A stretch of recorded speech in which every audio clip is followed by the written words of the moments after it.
La croyance en Dieu est une notion vaste que chaque religion adapte à sa foi. En tant que conviction profonde, elle est laissée à l'interprétation personnelle, exaltée par certains, galvaudée par d'autres.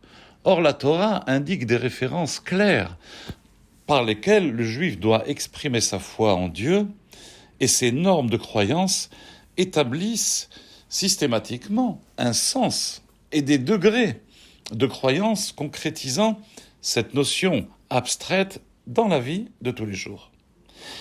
Et l'une des expressions les plus marquées de la foi juive est dans le commandement qui se trouve dans la paracha de cette semaine, Béhar, où il est question d'observer la Shemitah, l'année de la jachère, comme il est dit, Vaidaber Hashem el Moshe Behar Sinaï, Dieu parla à Moshe au mont Sinaï en disant, parle aux enfants d'Israël et dis-leur qu'en arrivant sur la terre que je vous donne, la terre observera un repos pour Dieu.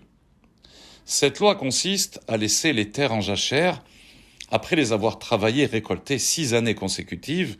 La 7e année, la terre doit se reposer de toute activité agricole et tous les produits poussant par eux-mêmes sont considérés hefker, c'est-à-dire abandonnés, et peuvent être cueillis par n'importe qui. Ce retrait de la terre que l'homme doit effectuer après 6 années d'activité conduit forcément le juif à intégrer dans son cadre de vie des conceptions et des dimensions où il associe à la fois le naturel, le matériel, et aussi le spirituel. Savoir s'en détacher et accéder à des valeurs plus transcendantes. Il doit avoir l'aptitude, une fois tous les 7 ans, de s'en séparer de sa terre, de prendre du recul avec la vie profane pour se consacrer le temps d'une année entière à des valeurs plus élevées, comme l'étude de la Torah, le service divin, etc. Il devra, durant l'année shabbatique, vivre plus intensément par l'esprit et moins par le corps, un temps d'élévation et de consécration à l'étude et à la prière.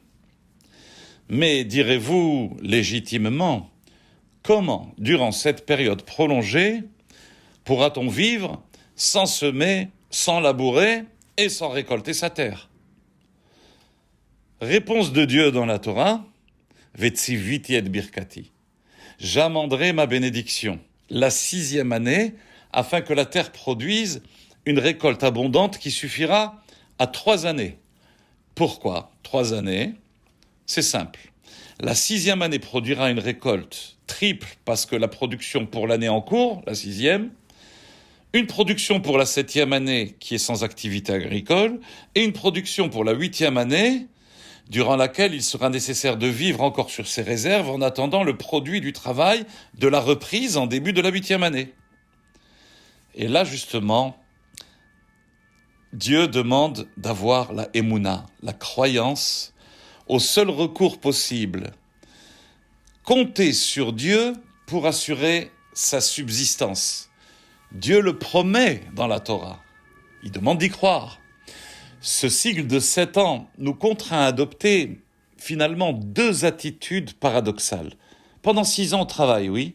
Le travail et le miracle de la 7e année. Le produit de la terre et le produit du ciel. Le naturel et le surnaturel. C'est cela le fondement, la émouna de la croyance juive. Ce cycle de 6 années de travail est une année de Shemitah, imprègne notre âme dans cette double conception. Rentrer dans le monde et sa matérialité, sans s'habituer pour autant à fixer ses attentes et sa confiance exclusivement sur le phénomène hasardeux de la nature. Car la Torah invite le juif périodiquement à avoir recours à la croyance en Dieu pour vivre la 7e année. Et justement, de cette 7e année même, nous puisons les forces nécessaires pour sacraliser l'ensemble de nos activités de tout le cycle des 7 années. Et prouver ainsi notre croyance en Dieu, prenant en main les rênes de la conduite de la nature de ce monde, et pas l'inverse. Comme nous le disions au début de ce propos, La Emouna n'est pas une notion abstraite, proposée à la considération de chacun. La Torah la concrétise notamment par la Shemitah. À ce titre, elle comporte plusieurs niveaux d'application. Et ces niveaux, on peut globalement les diviser en 3 degrés de Emouna. Le premier, c'est la Emouna, la croyance que l'on manifeste en plantant la graine dans la terre. Ce paysan qui va planter la graine dans la terre, il est sûr que la production sera la conséquence de la bénédiction divine, et pas seulement un phénomène naturel. Le juif est sûr que Dieu maintiendra l'effet naturel de la terre, car c'est lui qui en a fixé les règles. Cette foi en Dieu, ce premier degré, accorde une importance à la nature et à la terre, mais elle sait aussi que c'est Dieu qui en a fixé les règles. Le second niveau de croyance n'accorde aucune importance aux règles de la nature. Sa seule référence est la foi en Dieu. Le monde est l'œuvre de Dieu qui anime en permanence son existence, et c'est lui et seulement lui qui assure sa survie et sa bénédiction, et rien d'autre. Pas la terre, ni les semences, ni le labour, ni la récolte. Mais malgré tout, il sème la terre. Mais sa croyance en Dieu ne relève pas du tout de son acte de semer, seulement en Dieu lui-même. Il y a un troisième niveau. Le troisième degré, c'est celui de croyance de la Shemitah.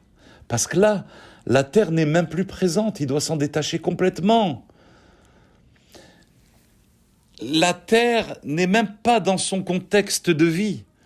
Elle n'est ni un catalyseur de la bénédiction divine comme au premier degré, ni une abstraction totale du pouvoir de la terre, parce qu'il sème quand même la terre, mais il en extrait la force de la terre.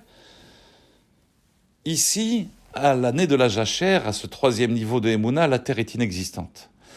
Il s'en détache complètement, il n'est pas présent pour faire les travaux agricoles qui s'imposent, tout est livré à l'abandon durant cette année shabbatique, et il rentre dans le plus haut niveau de Emouna et de fidélité à Dieu, se livrant uniquement à des aspirations très élevées, comme l'étude de la Torah et l'approfondissement du judaïsme.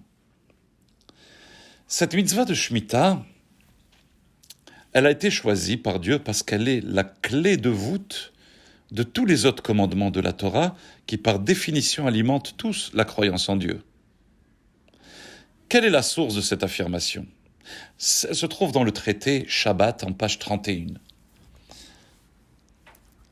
Le traité, le Talmud rapporte un verset d'Isaïe dans lequel le prophète donne un conseil au peuple pour maintenir la victoire de leur délivrance face à l'ennemi de la Syrie, et il préconise ainsi de s'investir dans la connaissance de la Torah, qui est la sagesse divine, en disant ceci.